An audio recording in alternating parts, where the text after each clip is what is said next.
वो कौन शख्स था जिसने ब्रह्मांड के इस बड़े रहस्य को डिकोड किया।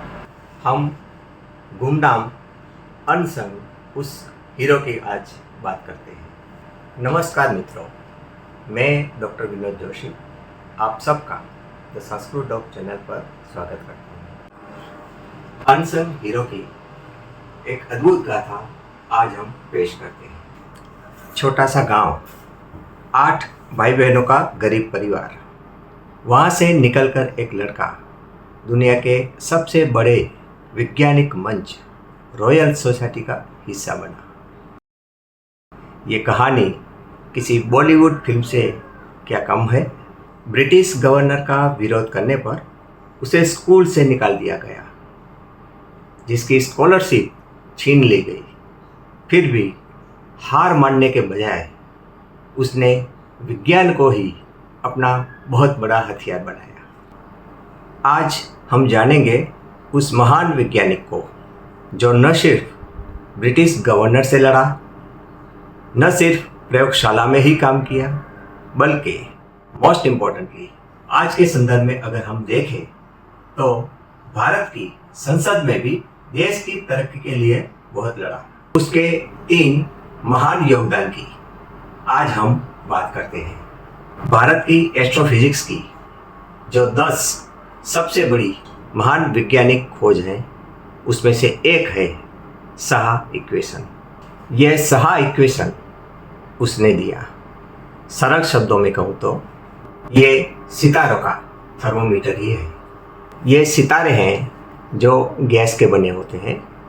अत्यधिक तापमान के कारण उनका परमाणु अपना इलेक्ट्रॉन खो देता है और इस घटना को आयोनाइजेशन कहते हैं। सरल शब्दों में अगर बात की जाए तो पर्टिकुलर तापमान पर, पर्टिकुलर दबाव पर कोई परमाणु अपना कितना इलेक्ट्रॉन या इलेक्ट्रॉन का हिस्सा खो देता है, वो साहा इक्वेशन है। इसी खोज के कारण हम यहाँ धरती पर बैठे बैठे सितारों का तापमान तय कर पाते हैं और इसी के कारण हम यहाँ धरती पर बैठे बैठे सितारों के तापमान के अनुसार उसका स्पेक्ट्रम तय कर पाते हैं। जैसे O, B, A, F, G, K, M ऐसे हम विभाजित कर सकते हैं। अगर सितारा ठंडा हो तो उसके गैस में परमाणु में से इलेक्ट्रॉन अंदर ही रहते हैं। अगर तारा गर्म हो तो गैस आयोनाइज्ड हो जाएगा। इवन वेस्टर्न साइंटिस्ट ने उन्हें बहुत सराहा। इनकी इस शोध के बाद ही सेसिलिया पेन गैओडिकिन ने साबित किया कि सूर्य हाइड्रोजन गैस से बना है, जो पहले ऐसा माना जाता है कि वो लोहे का है। यह शोध उसने साहा इक्वेशन के बाद ही की। तो इस इक्वेशन का और साहा जी का कितना बड़ा इम्पैक्ट है ये आप समझ सकते हैं। आयरनी देखिए, 7 बार नोबेल प्राइज के लिए वो नॉमिनेट तो किए गए, लेकिन नोबेल पारितोषिक उन्हें कभी नहीं मिला, जिसके लिए वे पूरा हकदार थे। उनका दूसरा सबसे अद्वितीय योगदान था भारत के आधुनिक कैलेंडर को आधुनिक और वैज्ञानिक बनाना। जब हमें आज़ादी मिली तब काफी राजा रजवाड़े थे। जो कठिन काम सरदार वल्लभ भाई पटेल जी ने किया, वही काम साहा जी ने किया। अलग अलग क्षेत्र में अलग अलग कैलेंडर हुआ करते थे। इन लोगों का अलग अलग त्योहार की तारीख में भ्रम हुआ करता था। जैसे सरदार वल्लभ भाई पटेल को सब राजा रजवाड़ा को एक करने की चुनौती थी, वैसे ही साहा जी को भी ये सब कैलेंडर्स को एकत्रित करके एक कैलेंडर बनाने की बहुत बड़ी चुनौती थी।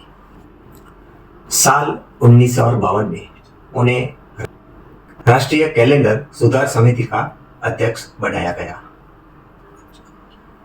कैलेंडर के बारे में थोड़ा डिटेल बताता हूँ। पुराने पंचांगों में साल की लंबाई 0.01656 दिन की गलती थी। हर 1400 साल में हमारे ये त्योहार मौसम से लगभग 23 दिन पीछे खिसक रहे थे। दुनिया भर में चलने वाला ग्रेगोरियन कैलेंडर है, उसमें 2 दिक्कतें थी। एक तो उसके महीने के दिन फिक्स नहीं थे, निश्चित नहीं थे। और दूसरा महत्व का पॉइंट, उसका किसी खगोलीय घटना के साथ कोई लेवा देवा नहीं है। प्रोफेसर शाह ने यह सुझाव दिया कि शक संवत को इस देश का राष्ट्रीय कैलेंडर चुना जाए, क्योंकि वो अधिक ऐतिहासिक और अधिक स्थिर है। फिर ऐसा तय किया गया कि राष्ट्रीय साल 22 मार्च और लीप ईयर अगर हो तो 21 मार्च से शुरू होता है और उसका पहला महीना चैत्र महीना रखा जाए। 22 मार्च 1957 में भारत सरकार ने इसे आधिकारिक तौर पर राष्ट्रीय कैलेंडर घोषित किया। आज भी भारत के राजपत्र में, आकाशवाणी में और सरकारी सूचनाओं में इसी कैलेंडर का उपयोग किया जाता है। बहुत ही अद्भुत कार्य है ये। अब हम उनके तीसरे और बहुत बड़े योगदान की बात करते हैं। वो है दामोदर घाटी परियोजना। 1943 में दामोदर नदी में एक बहुत भयंकर बाढ़ आई, जिसने बंगाल में तबाही मचाई, बंगाल को देश के साथ अलग कर दिया। उस समय उस गरीब बच्चे ने बचपन में बाढ़ की तबाही की विभीषिका अपनी आंखों से देखी थी। तब से उन्होंने यह तय किया था कि उसके लिए मैं कुछ करूंगा ही। उस गरीब बच्चे ने बचपन में बाढ़ की तबाही अपनी आंखों से देखी थी और यह तबाही ने उसे अंदर से झकझोर के रख दिया। तभी उसने ये तय किया था कि इसके लिए मैं कुछ करूंगा। बाद में मेघनाथ साहा जी ने अमेरिका की टेनेस वैली अथॉरिटी TVA का गहराई से अध्ययन किया और यह प्रस्ताव दिया कि एक बहुउद्देशीय परियोजना शुरू की जाए। भारत सरकार को बहुत समझाया और ये 3 लक्ष्य दिए। एक, बांध बनाना, बांध के जरिए नदी के बहाव को रोकना। दूसरा, सिंचाई, जमा किए गए पानी को खेती के लिए नहरों से भेजना। और तीसरा, महत्व का, पन बिजली यानी कि हाइड्रो इलेक्ट्रिक पावर, गिरते हुए पानी से बिजली पैदा करना ताकि औद्योगिक क्रांति हो सके।